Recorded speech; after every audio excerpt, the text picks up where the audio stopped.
Greetings, everyone. This is Gerard, editor-in-chief of Filipino Soul Magazine, aka S.G.I.B magazine. Owning PBJ's production, stand for Photos by Gerard, the best in freelance publicity photography. Don't forget to subscribe and hit the bell. You know, I've been compelled to do this video. I'm getting ready to head up to Cebu tomorrow to take care of some business, including my exit visa, before heading to the States later on this month. But I wanted to talk about the election. And not so much the election, but your voting and how important it is to vote.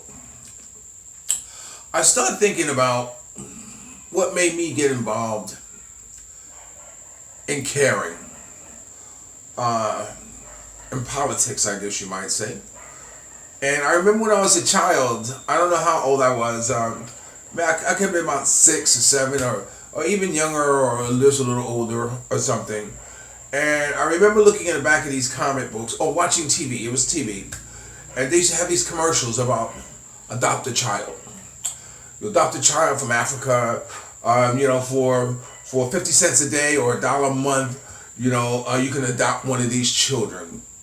And then I saw these images of, children who were, I presume, less fortunate than I was. Because, at that age, I didn't know how fortunate or how unfortunate I was, to say the least. But then so, I adopted one of these children. And they sent me a photo and a little letter and all this about this child. And it was, I don't know what instilled in me at that young age, wanting to care, or I guess wanting to make a difference even at that age. But I had adopted a child at that young age. I guess that's the point I wanted to make, that I got involved. And then I fast forward to when I was about 17 or 18. And I remember falling in love, I guess, with my first real dose of kadunk. What it was by Carmen, my first wife, who was Puerto Rican. The things we did, oh my goodness, and as many times as we did them, I still can't believe it. For me to give you a number of how many, you would think that's crazy. But yeah, we were like rabbits at that age. I remember Ron Van Cleef, who starred in The Black Dragon. I was in the martial arts. I was a tournament fighter. And he had offered to come with him to Spain to compete in the tournament. But no. I was into kadunk. I was in my first, sexual, I guess, affair, and so for that reason, I didn't go, but I remember Carmen ended up being pregnant. And although I always worked, I forget, I had a job working in one of these catering businesses inside the office building. I pushed the cart and whatever. And I was also a martial art instructor. I had the first all-girl karate school in Harlem. You should see us on Sunday mornings in the alley. It was beautiful. I love teaching girls, So anyway, she had gotten pregnant, and we didn't know what to do. So on 116th, there was a politician named Herman Badillo. Herman Badillo was Republican, and I had went to his office out of desperation and asked him if he could help loan me the money or give me the money to pay for an abortion. Now, I got the money. I was given the money. I'm not saying it was directly from Herman Badillo's hand, so don't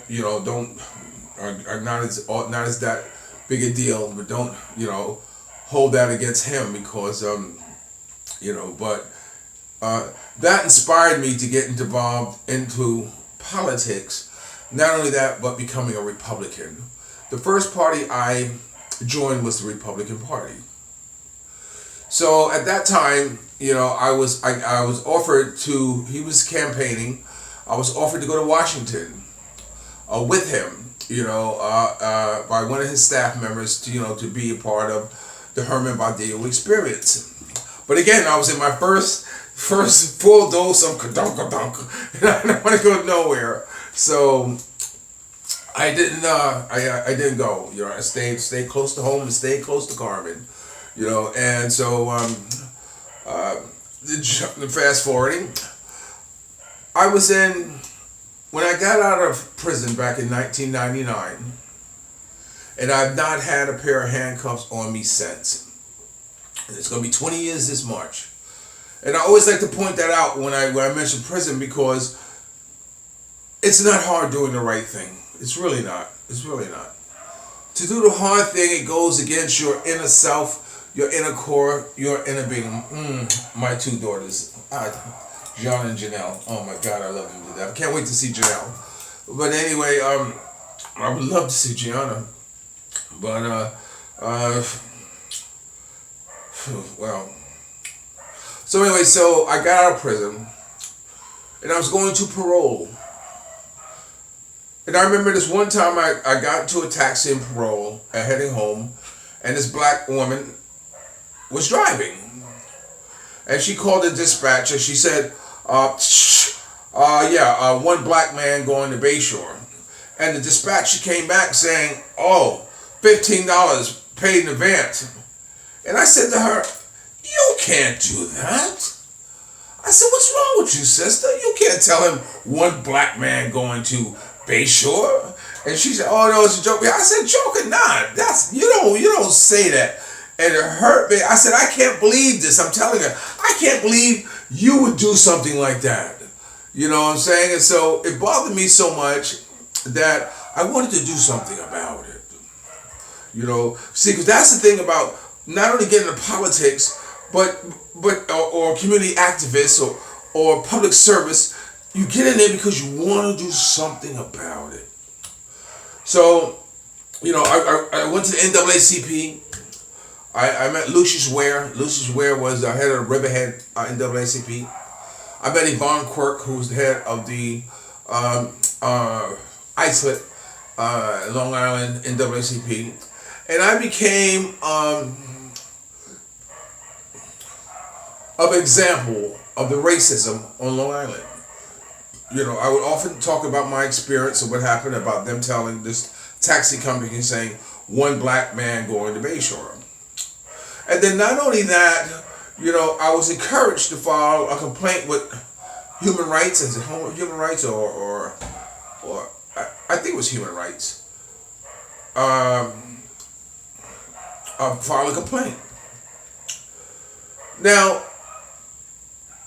they told me that, although you just, nothing may become of it, but the fact that you file a complaint will go in their record, and hopefully or eventually a big enough case will come through that your complaint will become a part of some type of class action suit, or some type of overall example of the racism that was going on. So I wouldn't file a complaint. And you may need to know that sometimes when you complain, or you file a complaint, I'm gonna say complain, but when you file a complaint, the complaint is not going to immediately, cost them or something like this. Sometimes it just goes in their record, and the record gets bigger on the wrong or the misservice or misdeed that they've done. So at that time, I didn't think I could get my voting rights back because I was ex-felon, so I was told that. And Yvonne told me, "No, you can." So she helped me, and I got my voting right. I got my voting privilege, because it is a privilege, just like driving. It's a privilege. Well, no, voting is part of the Constitution. I guess that you have a right to vote. So no, that's not a privilege. That's a right. So I got my right to vote. Let me make that clear. And the fact that I was a photographer, I ended up photographing for both parties. And, but I also, I got involved. This one time, I was photographing for the Democratic Party. And the Democratic Party, I want to play this. I want to play a little music for you. I want to play this with Ali Woodson.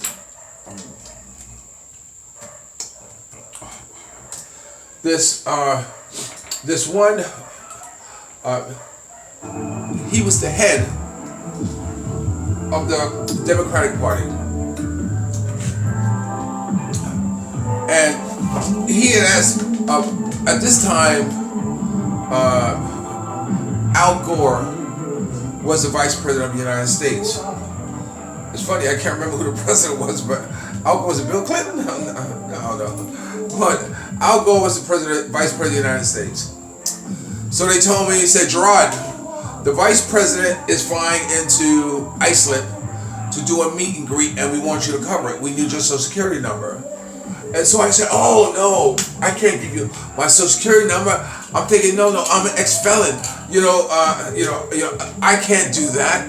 And I said, I'm on parole. So they said, Gerard, we don't care.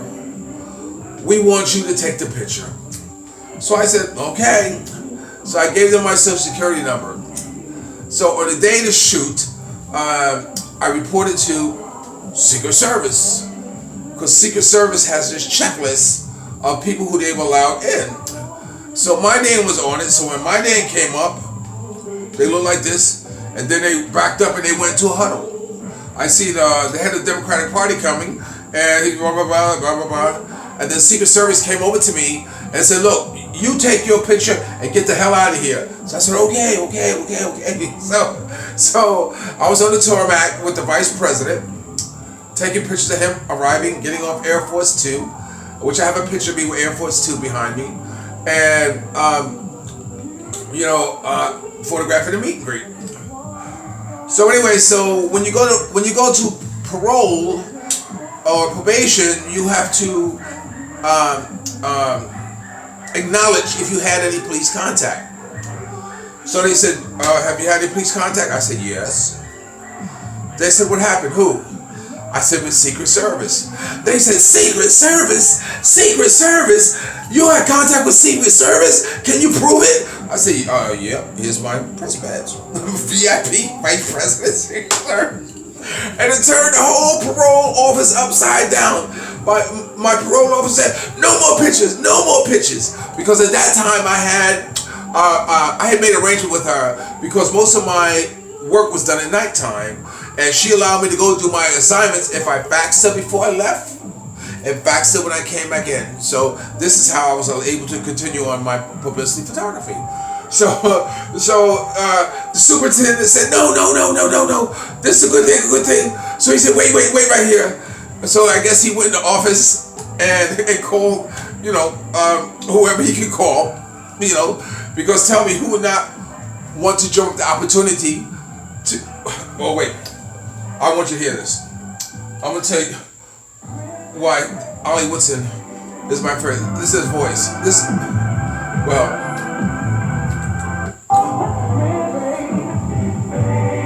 touched me. Listen to this.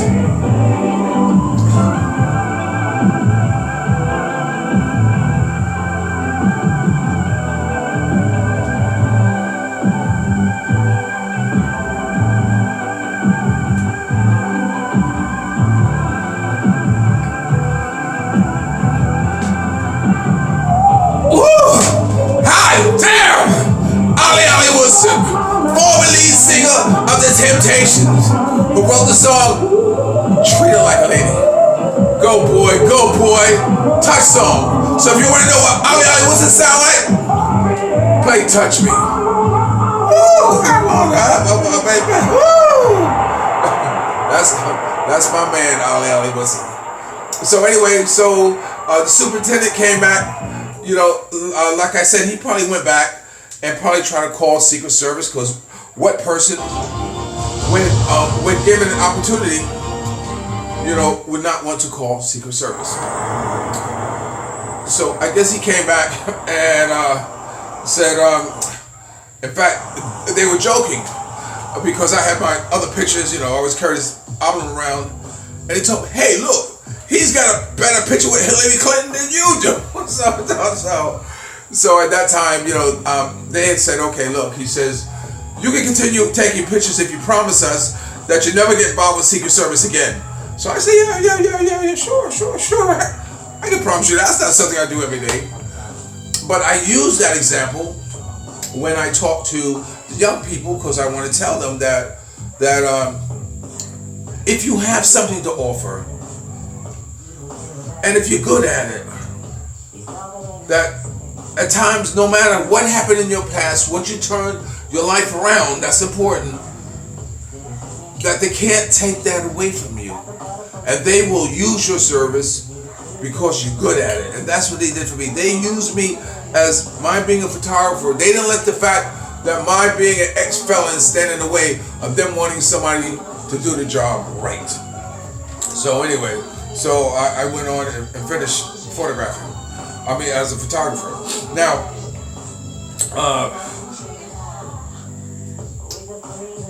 getting involved, not only did I gain my right to vote again, but I also got involved by working for the Board of Electors. If you don't know what the Board of Electors are, the electors are those who are in the polling booths, in the polling areas, who direct you into what district you have to vote in, or outside, or whatever they're doing. It's called the Board of Electors, and you get paid for that. You get like $200 a day. So for extra money, whenever election come around, call your local Board of Electors and tell them you want to work, and it's good money. It's honest money. Now, I don't know. At some point in time in history, I know that there were a lot of blacks who were part of government. They were congressmen, they were senators, they were judges. They were part of the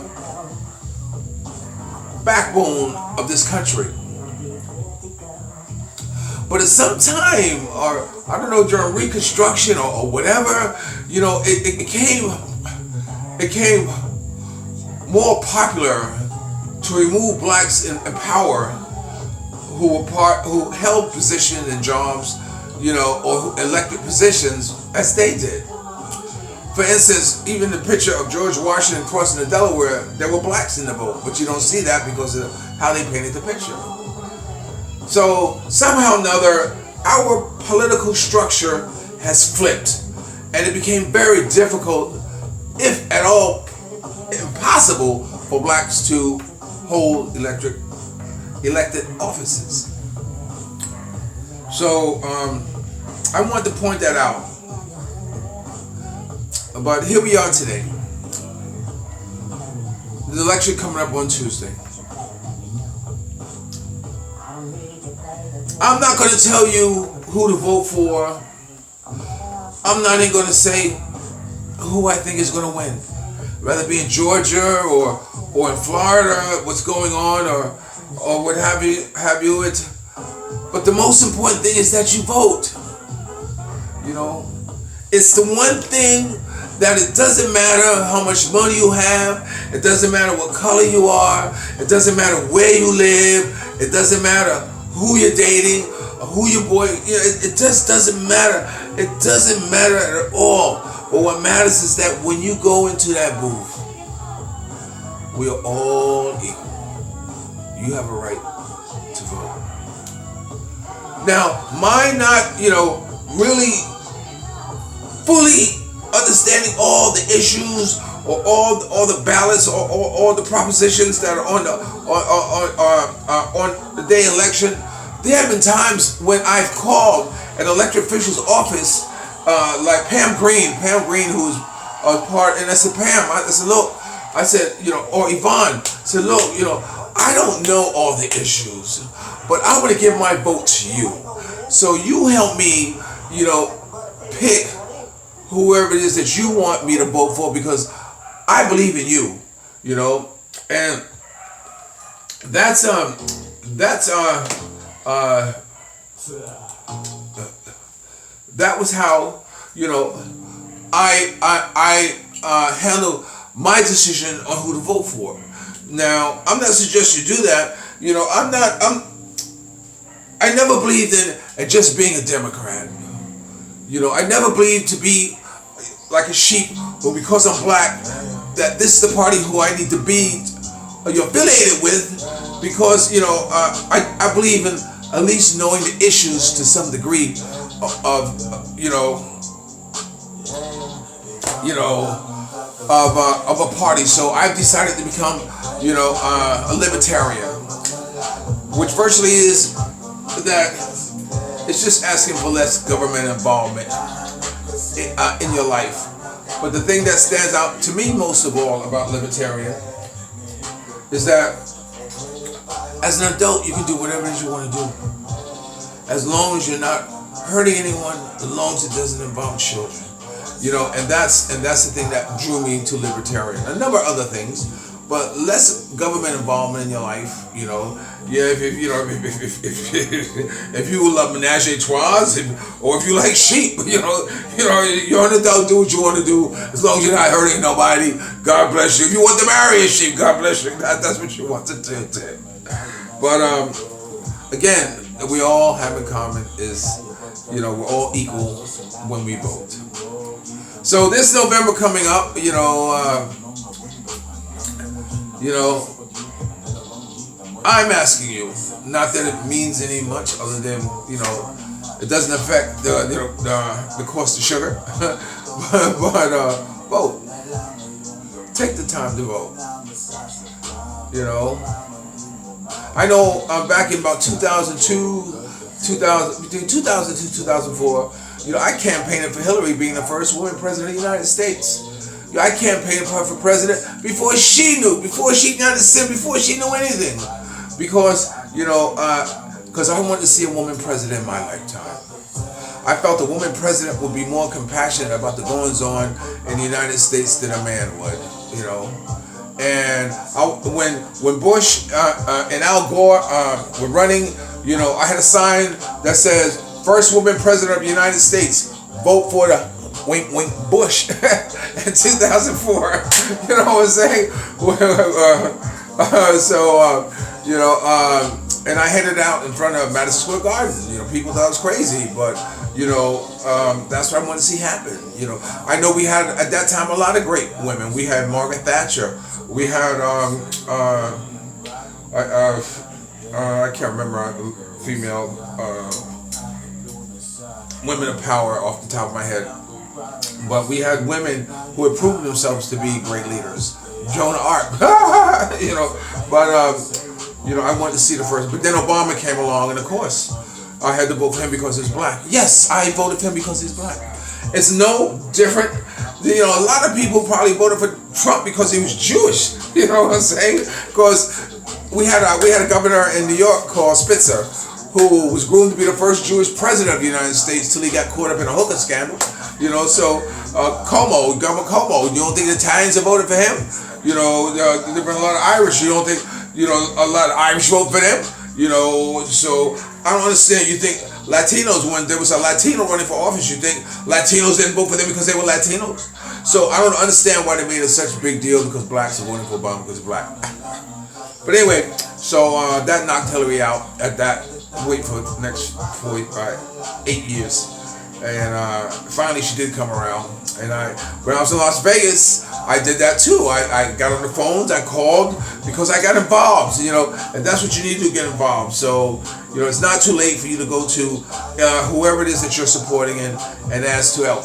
One thing I would suggest to those who are in campaign offices is that you got to do something about your list. Because, you know, you're wasting time. Keep calling somebody who's been called over and over again and say, yes, I got a call. Yes, someone called me. Yes, you know, so you got to do something. But then, I don't know, maybe it's all part of their strategy to be redundant, but you also become annoying. Okay, so with that being said, this is Gerard, editor-in-chief of Filipino Soul Magazine. Stand for Soldiers Got Intentions, believe that. Because everyone should be solving for something, a dream, a goal, an idea, a train of thought, something. And on the PPG's production, stand for Photos by Gerard, the best in freelance publicity photography. If you haven't got a dream, a goal, an idea, a train of thought, don't worry about it. Do what I used to do, baby. Get as much you can, as fast you can, and go home.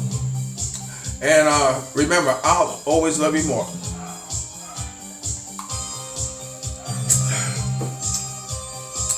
And if you're lucky enough to have a woman like Ali Woodson, former lead singer of The Temptations, used to say, treat her like a lady. I'll always love you more. And again, please don't forget to subscribe. And as Ellen Bayou was saying, don't forget to hit the bell. Okay? CDs 1, 2, 3, 4, 5. 5 stars, right? Because I'm the 5-star general in my life today. Are you and yours? I'll talk to you later. Peace.